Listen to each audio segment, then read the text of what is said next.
Hey guys, it's Chris. I am outside of Hudson Yards and I'm about to go into Watches of Switzerland and take a look at their selection of watches.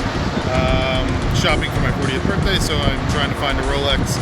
And it's pretty noisy out here, so hopefully you guys can hear me. Next I'll take some video, hopefully inside of Watches of Switzerland. So as mentioned in the intro, I recently visited a few different watch boutiques here in New York City. I visited two different Watches of Switzerland locations, one in Soho, which is kind of a lounge feel, very Soho type setting, and then the other one is in the new Hudson Yards building on the west side of Manhattan. I also visited Tourneau on 57th Street, which is a very large location. And then finally, I visited Material Good, which is an authorized dealer for AP and Richard Mille. They also carry pre-owned watches, which is the reason why I visited them.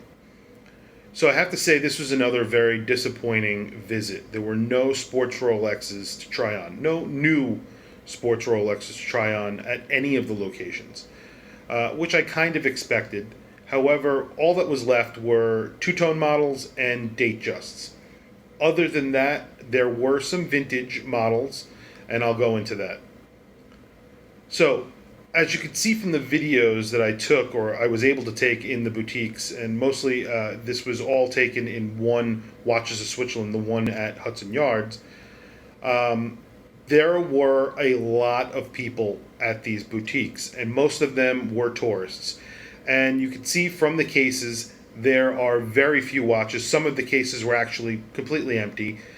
And all of the watches that were in the Rolex sections were pretty much date justs, two tones, or solid gold or platinum pieces that were obviously very expensive. However, the reason why I visited Watches of Switzerland in particular and both locations is because they have a relationship with the website Analog Shift.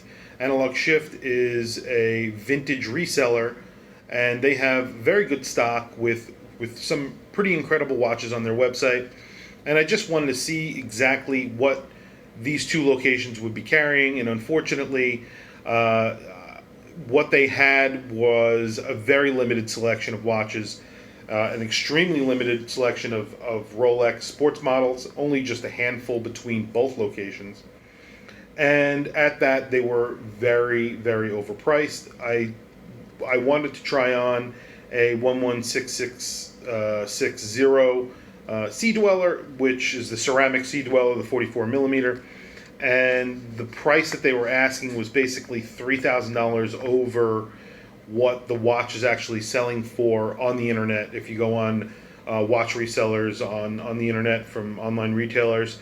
And it was literally selling for around $12,000 or $13,000, which again is just an astronomical price because that watch is selling for anywhere between 9 and 10, and it really doesn't make that much sense. So Watches of Switzerland really wasn't a very good success, and like I said, very crowded, and it was kind of sad because except for, as you can see, there was a really cool display for the moon landing anniversary for Omega at Watches of Switzerland in Hudson Yards. However, all the other sections of Watches of Switzerland were pretty much empty except for Rolex.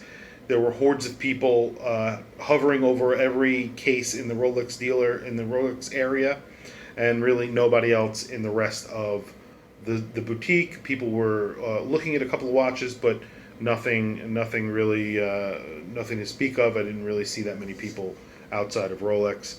Even Patek Philippe was kind of empty as well. However, I did go to Material Goods, and they only had women's APs and Richard Mille's, which is okay because that's not why I went there, obviously. They weren't crowded at all. In fact, I was the only person there with my wife. They only had a handful of men's watches, which were all pre-owned. And they had some really cool vintage Daytonas. They actually had two Paul Newman Daytonas, which they actually let me try on. However, obviously, that's not the reason why I went there. There was one watch which just fell outside of my price range, and that was a two-tone Daytona, which they were selling for $14,000. I never considered a two-tone watch because it really isn't something that I've ever liked. However, I tried the watch on, and it looked great. It fit me right. I didn't have to adjust it or anything, and it was in mint condition. A very beautiful watch with a black dial. And this was the 16523. And really, I believe this has a zenith movement, so it's a zenith Daytona for $14,000. Again, that is expensive because if you go on like Bob's or any of these other online retailers, they are selling anywhere from $10,000 to $13,000 for the 16523. Particularly, champagne dials are actually the cheapest. You can get them on Bob's for about $10,200, and they have a bunch of them, 3 or 4 of them, and then they go up from there. Obviously, the black dial is probably the most desirable. But anyway, like I was saying, it was kind of sad. It was crowded. No place else was getting any action. Omega, Tudor, even Grand Seiko was completely empty. I was able to try on a bunch of watches, so I am still looking for a Rolex, and I believe now I am ready to purchase, and I'm going to be purchasing on one of the online retailers, whether it's Watchbox, Bob's, or Crown and Caliber, something like that, and it's probably going to be a Sea Dweller. I think I've made my mind up. I haven't really tried one on, however, I think it will look good on my wrist, at least I hope so, and I really like the look of the watch.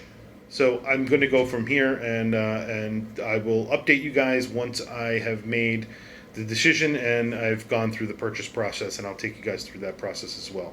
Anyway, if you like this video, please like, subscribe, hit the bell icon. It's very helpful and much appreciated. Thanks again.